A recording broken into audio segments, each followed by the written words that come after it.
All right, so let's have a conversation. Sam Pierpont, thank you. Thank you so much for your time, man. I really appreciate Hey, it. thanks for including me, Nick.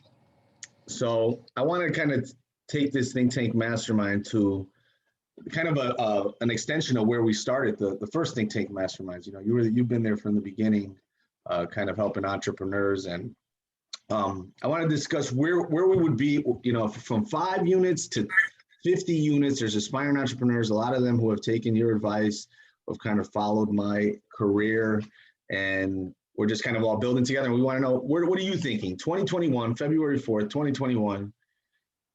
How are we thinking about real estate? Has anything changed? Have the fundamentals changed? And, you know, how should we be thinking if we already know we want to grow? We've already grown to a certain amount. We've leveraged a little bit. What should we be thinking about? What's the number? What was your last part of your question? I'm sorry, somebody called in. You have 5 to 50 units. You have some leverage. It's 2021, February 4th. What are we thinking about? Have the fundamentals changed at all, or how should we be thinking about real estate today? I guess I'm a little more concerned. This virus has been a difficult time, at least for me and a lot of my other investor landlord friends, in that I guess mainly the guys that have commercial space, office space, have been really hit pretty hard because either tenants not paying or realizing that, hey, you know, we could live on things like this with Zoom, and we don't need office space quite as much. So that's one thing I'm reconsidering. I'm actually shifting some of our office spaces to residential, maybe for the short term. I kind of hope for the short term because I think residential is tougher to manage. And then the other part of it, it's more the commercial investments, more passive, you're saying. Yeah. Easier to manage. Yeah. Yep. And I think when you have a lease, you're more likely to get the rent.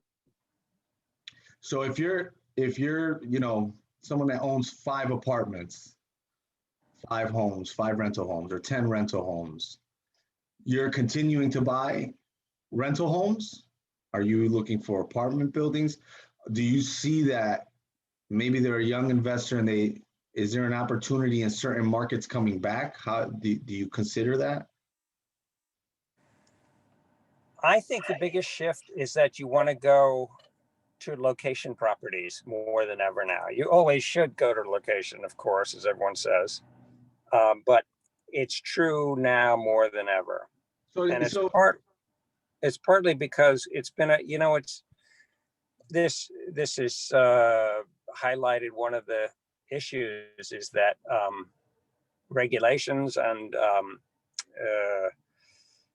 for example, not being able to evict anyone who's not paying their rent, even if they have a job, has made it kind of tough. It's been, you know, I've got quite a few tenants that have been there for almost a year and haven't paid a dime, and you find they this still have their income. Is there a price range where you're finding that? Is that at the lower end of the rental market, where you're talking about Section 8, county help? Yeah, and it's probably in their defense. In their defense, it's probably because, you know, every last dollar, every marginal dollar is vastly more valuable to them than it is to a higher income person. So they have more of an excuse not to pay rent. But the reality is it's very tough to get it. And I think going forward, we're probably going to see more regulation as opposed to less, I would guess. So now, when you think about location, I want to expand on this location thing you said, because, you know, when I first learned about real estate, location, I heard that, but I didn't know. I guess there's a lot of contexts when you talk about location, right? is Main Street a great location, but the city you're in is a horrible location? Is right. So is it, when you talk about location, are you talking about, hey, are you being strategic with where you're buying it? Is it close? Or are you talking about, hey, don't buy in this area because it's highly taxed, and buy in this area because it's lower, or a combination of all of them that you should be thinking about? Yeah. I don't know. I guess I'm always thinking about your situation. You've bought great locations in a town that I wouldn't call a great location. Exactly. Decline, call it what it is, declining population, low income, right? Declining population, low income, Not great, enough money flow. currently not You know, enough they money just, flow. Yes. yeah, in those areas. Um, so I think that's better than what I did.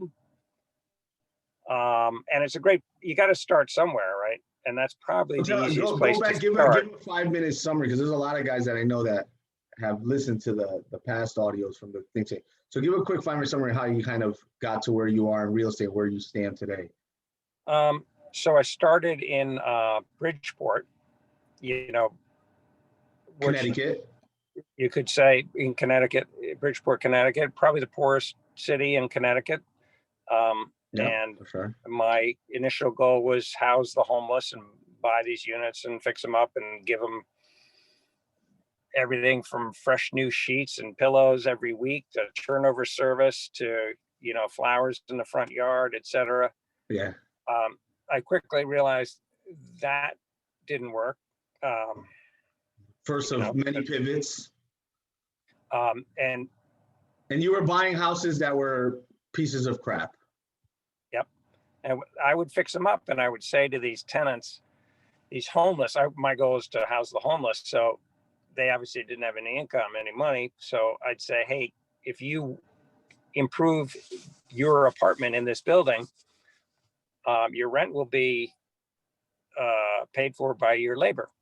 So give us a few days a month or something, and like we'll a barter system.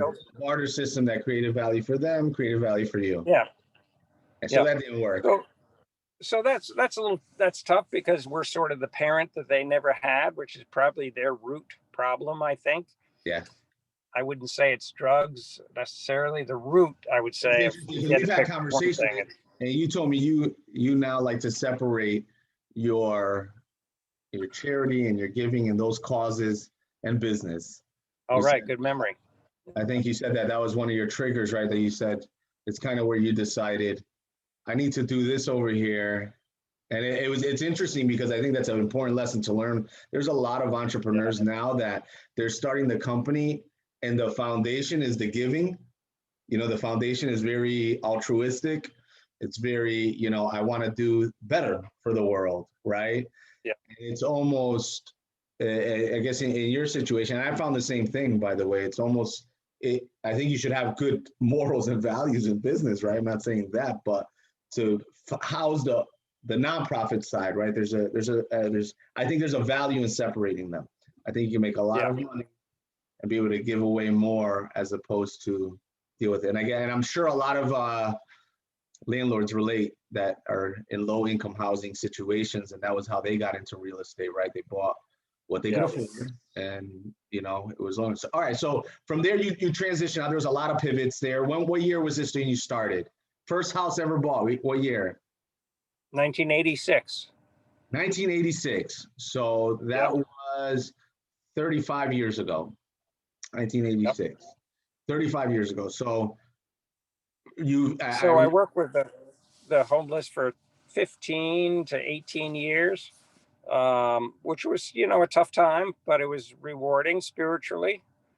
And I bought 100 properties or so, maybe less. And 100, and then most of those properties were single family, the 2-family houses? Yep. Well, yeah, 1, 2, 3, up to 12 units.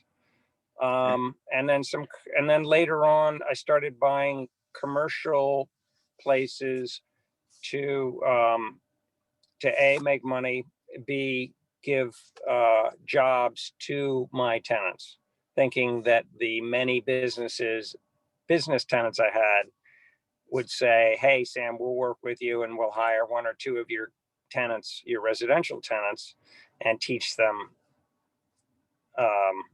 this job. What was the That didn't work dollar? out. What was the dollar amount of the first house you bought, and then what was the dollar amount of the cheapest house or cheapest piece of real estate? It was $36,100 for my first auction property that I won at auction. 36,100. Yep. Okay. And then cheapest was certainly $1.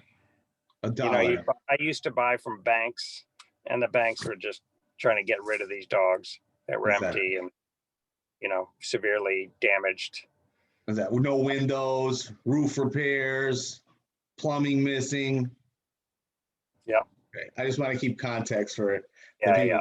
So fast forward. So we know, I think most people know that when you get to 100 now, you figured some things out and you grew. Yeah. Where are you today?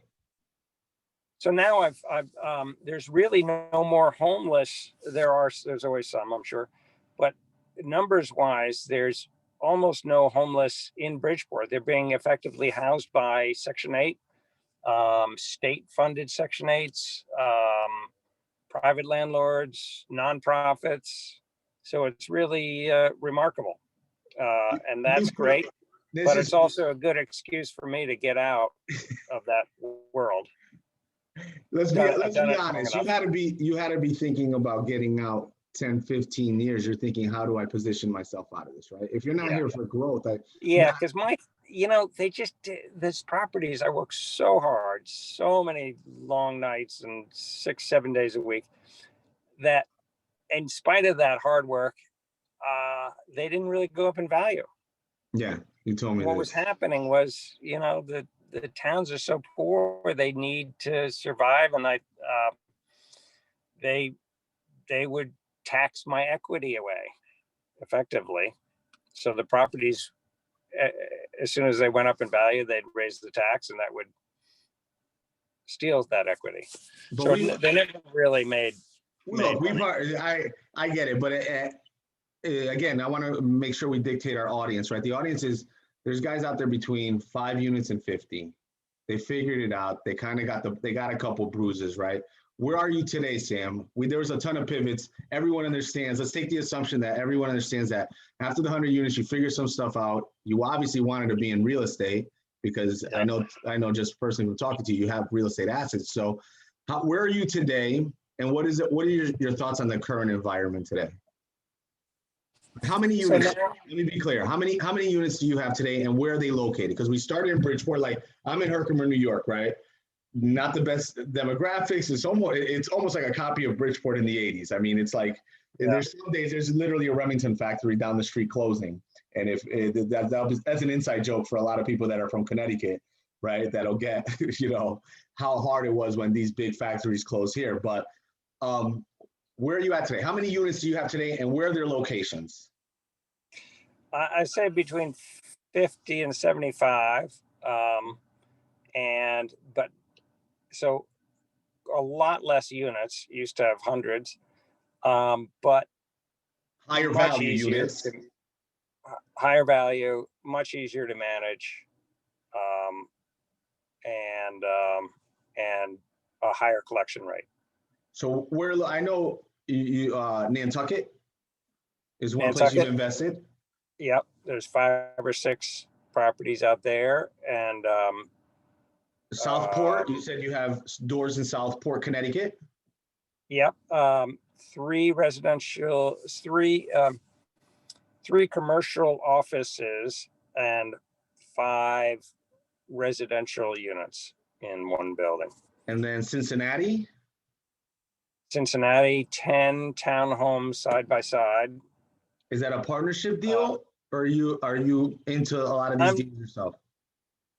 I was lucky in that one property I sold to some smart investors in Bridgeport allowed me to ride their coattails and learn from them and invest with them on a property in Cincinnati that they found. I'm the 90% cash investor owner. Exactly. And and they get 10%. And So frankly, the biggest value is that I learn from them, and they're great guys. Okay, and then Cincinnati, then Florida. Florida, just 2 units in Palm Beach that are now. I used to try to rent them out short-term rentals for a week. We're gonna get to that.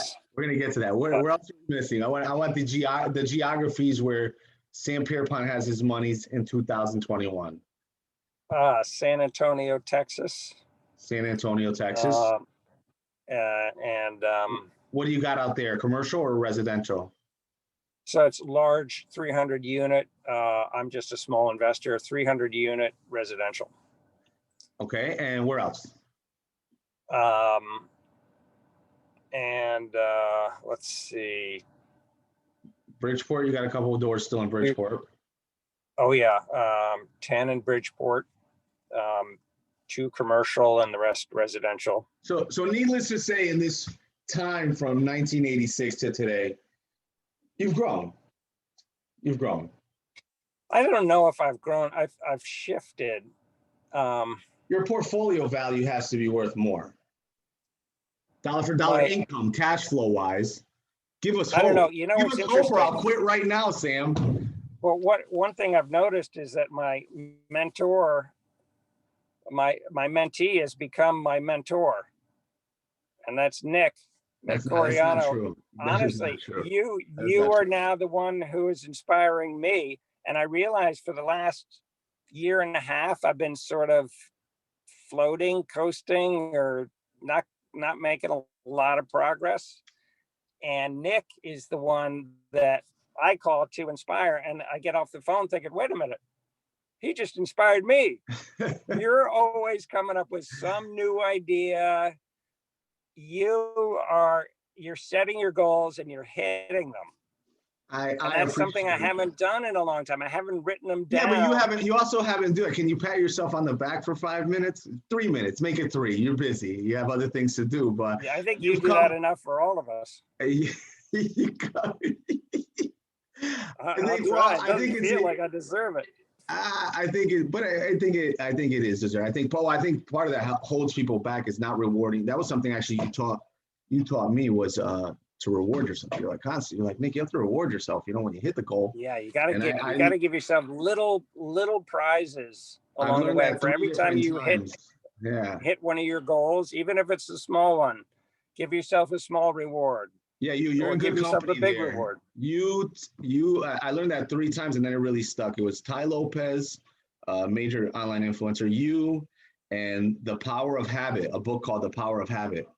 And it talked about creating a new routine and, you know, making sure that you reward yourself for whatever that new little tiny habit is that you're forming. That way it continues being the snowball effect on things.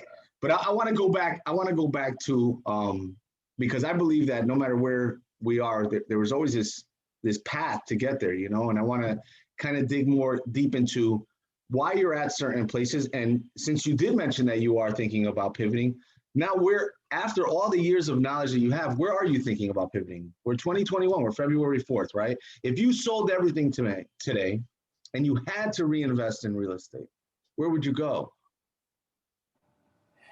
I think I would go to the same areas that I'm looking at now. Which are? And that's sort of getting back to what we were talking about 5 or 10 minutes ago, where, you know, I started out bad location in a difficult, not bad, it's in some ways difficult wonderful economy, a difficult economy. Yeah. And Nick, you're sort of in between. I'm in a good location in a bad tough economy in a difficult location. Yeah. A great location in a difficult economy. Difficult, yeah, exactly. And I think as soon as if your goal is to make money, which mine wasn't initially, now it's probably more that than it was when I started out. I would say that you want both. You want a great location and a great economy. Yeah. Which I always thought, I didn't do it because I wanted to save the world and house the homeless and all that junk. but it was also Exactly. that I felt okay with that because I thought, well, I can't afford anything nice anyway. Yeah. And now I look at it and I'm realizing the numbers are actually better. They're a little more daunting up front because Are how they do you better, get? but did you realistically not have the money? Or was that an excuse? I've never, well, that's true. I've never had the money. I still don't. I'm always fully invested, and I never, I'm struggling to make payments every month. Um, So but it, you're right. You can always find the money, and that's what you're teaching me now, or reteaching me, is that the you money's know there already. Somebody has it. all you have to do is find a good deal, and then you'll find the Yeah. money. So you keep drilling that into my Don't head. chase the money first. Chase the Chase the deal. deal. Chase the deal. Yeah, yeah. You've definitely pounded that into my head, and I keep always circling back to my next acquisition. So it's interesting you say about location economy. I'm glad we kind of divided it up like that because it helps me think about it too when I think about real estate. And it's true, you want both, right? What are the hottest where I think you get both? Because it's interesting because I remember when you told me you invested into Nantucket, and I go, well, Bridgeport, Connecticut, down here, Nantucket, the rates are up here, the values are up here, the taxes are down here, which also brings the values up. But the economy, now that I'm thinking about it out loud, now that we're having this conversation, I'm saying to myself, well, that's a vibrant economy only in certain seasons, irrespective of certain other things like COVID that can potentially come and knock you the hell out because it's a very seasonal business. So now when taking that into play, what economies I've heard a lot of great things. I've never been to Texas. I have that on my list of things to do this year, but 4 out of the biggest 10 cities in America are in Texas. And it seems like there's a Is that lot right? of, yes, Huh. 4 of the 10 largest cities in America are in Texas. Dallas, Austin, El Paso, I think. Not right. There's 4. Houston, Dallas. There's 4. There's 4. I'm pretty sure. I think, let me just back up 1 second. I was sort of comparing this. I was looking at the numbers of the properties that I was sort of thinking about 30 plus years ago. And I looked at them now compared to the ones I did buy, Yeah.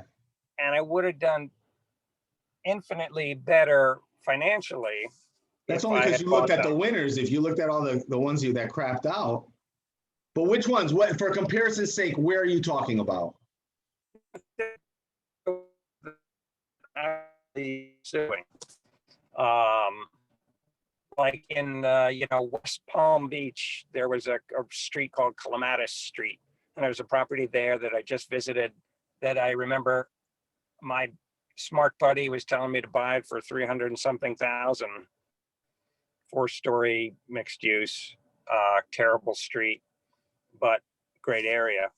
And we all knew, was even way back then, it was going to boom more than it had already. And now it's 10 million or something crazy. Another one in Miami Beach, similar stories. Yeah, They Miami Beach just is the new Ellis Island of America right now. That thing is hot. So are we? Is the fear of FOMO is real, right? The idea that, oh man, I missed out there. But when you're looking 7 years, 8, 10 years down the yeah. road, are you conscious of, hey, what's the next economy? Where is the next booming economy? Where is the next Silicon Valley? And to be honest, before today, I never really thought about it like that. I always thought location, taxes, where on the street it is, but I haven't thought about what businesses are going Well, there. Is Tesla setting up I've there? always Is I've always lived in the I've always lived in the Northeast and near New York, and so I've always thought, well, you got to be near where that was the financial center of the world.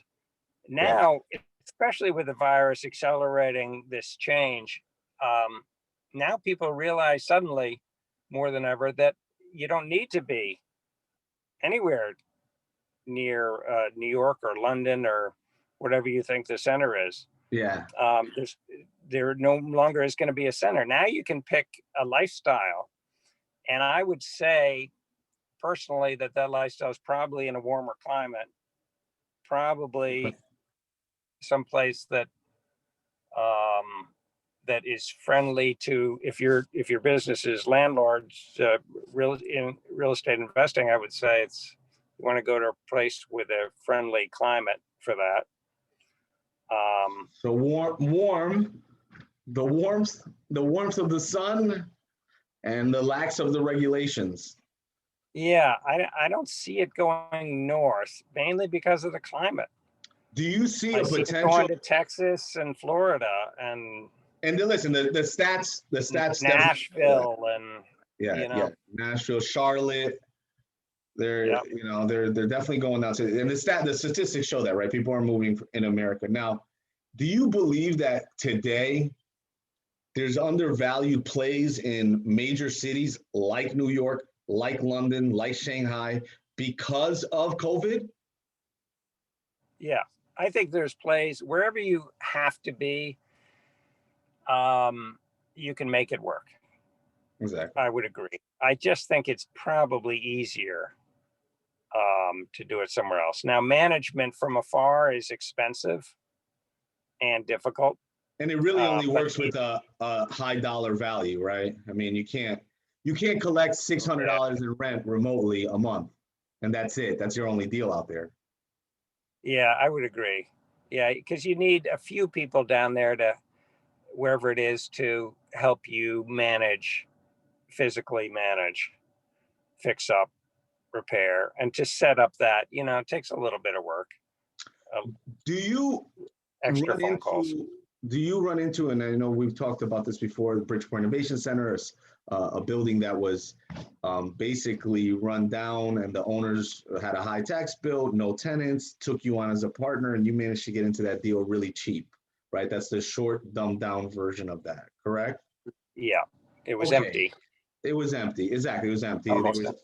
Almost empty. It's basically a drain on their pockets, and they brought you in. Now, do you believe there's deals that you can get in on that, on a 9-figure, 10-figure level? Have you seen deals where it's a potential for $1 million in monthly income and they're giving it away because it's burning $3 million a year? Yeah, I mean, admittedly, I'm, with all my ridiculous talk today, I'm also looking at one just that happens to be right nearby that is what I call a huge deal with those kind of numbers where, it's kind of empty now, and if it could be turned around, it would be worth a lot. Do they give those deals away? So I'm bidding on it, but that's ideally, I think it still would be in a better location. But I also think if I could pull it off, I still would make money. So I'm okay with it. So I have a final question before we wrap up.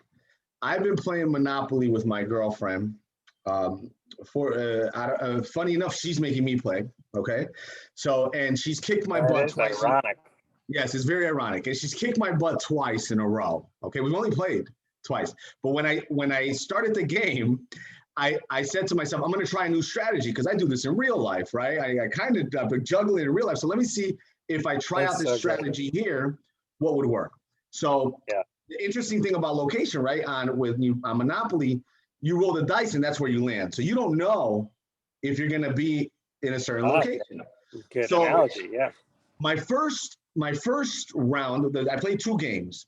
In the first game, my mission was to buy everything up. I didn't care if I had a lever to the hills. If I landed on it, I bought it. If I had the opportunity, I bought it. She was very strategic, very patient, didn't buy everything, kicked my butt. I over-levered. I ended up running out of money, and I couldn't collect enough rents because I was mortgaged on some properties. So when you mortgage on the property, you collect the rent. So she was landing, you had to flip it over. So she was landing on my stuff, but I couldn't collect the money. Okay. So my first strategy didn't work, which this is all Monopoly, right? Didn't work because I just landed on everything. I bought everything. Okay. The second strategy, I forget what it was, but it was a little more, because it was still aggressive, but I didn't lever. So I didn't mortgage any properties. I just used the cash I had and I collected rents and I didn't lever anything. She still kicked my butt. You're going hard either way. So you're being an extremist either way. Exactly. So she has a strategy and she's won the last 2 times. So she has a strategy and I'm going to tell you the strategy and you tell me. Do you think she could get on this Zoom call? I mean, at some point. We might have to get her on here. So her strategy was, I'm only buying certain colors that I can match all the color sets because then I can build. So she didn't, on the first game, she won with the cheapest properties. On the second game, she won with middle price properties. But both times, she passed on a lot of deals just to make sure. And if she bought a deal, it was only so she could, if it wasn't off color, she only bought it so she can trade it to get the full color so she can build. Wow. And the rents are what took me out of the game when I landed on her spots because she had hotels and all that, right? And she didn't lever. She didn't lever at all. She never levered. So I'm curious what you think about that, about adding value to your real estate, because I have properties. Are they in the best location? For the neighborhood, not throughout the state. Are they in the best economy? Definitely not. But did I get them at a price where I think I can add value? And is that a strategy? Is that a viable strategy? And how should we be thinking about that? And what do you think about her kicking my butt, considering I own over 30 now? We're at 30 units. We're at 30 units. And is that right? Oh my God. 30. We're at 30 units. And my girlfriend still kicks my butt at Monopoly. So I want to know about this strategy. First strategy, sign her up. Get it, right? So make her a partner. Make her a partner. That's so good. What do you think about levering up? What do you think about levering up and strategic purchases? I gotta say something. I want to give you a toast to you, Nick, for pulling off 30 units in like no time. 16 months. And then number 2, to bring it back to your example, you have been color coding properly. You've been buying properties right next to each other, which is maybe analogous to buying all the red properties or all the yellow. You taught me that. And so I think that's sort of what you've done. You've done sort of part of her strategy, and maybe subconsciously you've learned from her. I don't know how long ago you played. No. She played literally after this was all done. So I just think my hat's off to you for pulling off those 2 difficult things, because you didn't just buy everything you landed on. You really thought about it, and you're adding, every time you fix up one of your buildings on that main street, you're adding value to the other buildings you already own. Yeah, exactly. So you're making money, you're adding equity to a number of properties every time you invest $1. That's a multiplier effect that you've created. You told me when I first started investing, Nick, buy them next to each other. It makes them easy to fix. And between that, and I always remember location, right? And so everybody said, you can't change the neighborhood. That's what they kept telling me. And I almost took it as a personal challenge when I first started investing in real estate. And I said, I can't change the neighborhood. What if I bought the whole neighborhood? Why wouldn't I be able to Nobody change? thinks that big except for Nick. That's genius. Not true. I think people do think it. I think a lot of people don't verbalize it. I think most people think it.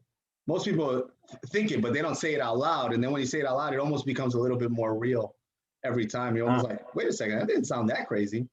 You know, the first time I got laughed at, the second time I didn't get laughed at. You know, the third time, nobody laughed. By the time I bought them, nobody's laughing anymore. Yeah. That's so exciting. But it's a nervous laughter. It's a nervous laughter. And what are you going forward? What's your plan now with those properties? Is there any more you can buy, or are you going to change the name of the town? Or there's always more I can buy. I don't know. That's why I'm talking to you. That's why I'm trying to talk to a lot of smart people and see, what should I be thinking about? What am I missing? You know, I read a great book by Tillman Furtado. He said, most entrepreneurs get 95% right. What's the 5%? Where are you missing in the 5%? So I've been asking myself that a lot. Like, What am I missing? Where am I getting this all wrong?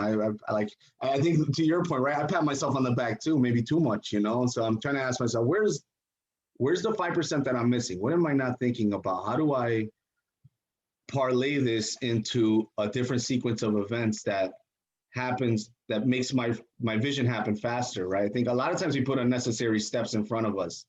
I don't know what those are. Sometimes it's a learning curve, but I think a lot of times you don't need those steps here. But yeah, I think I'm going to buy more.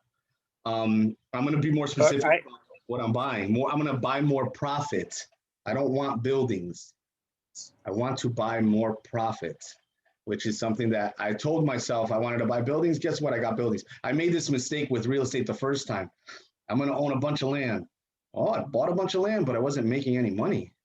You know, and so it's like when I say it, if I say it enough and I'm enthusiastic enough about it, it'll happen.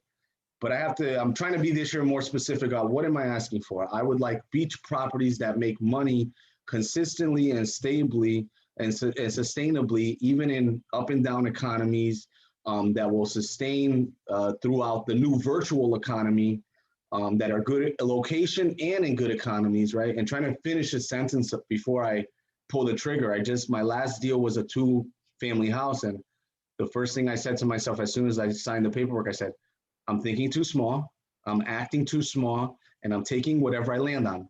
It was the strategy that didn't work in the Monopoly game, which was, I just landed on it. I've been itching, you know, I got my trigger fingers itching, and I'm just like, well, let's do it. Let's go. Instead of really, you know, zoning down and being like, wait, what is the next power move? How do we parlay all of this into a stronger pivot that takes into account all the things we learned? Because if not, it's like I'm making the same mistakes again. And some of those things, you know, how do you take emotion out of, here's one follow-up question before we go, and I won't keep you any longer.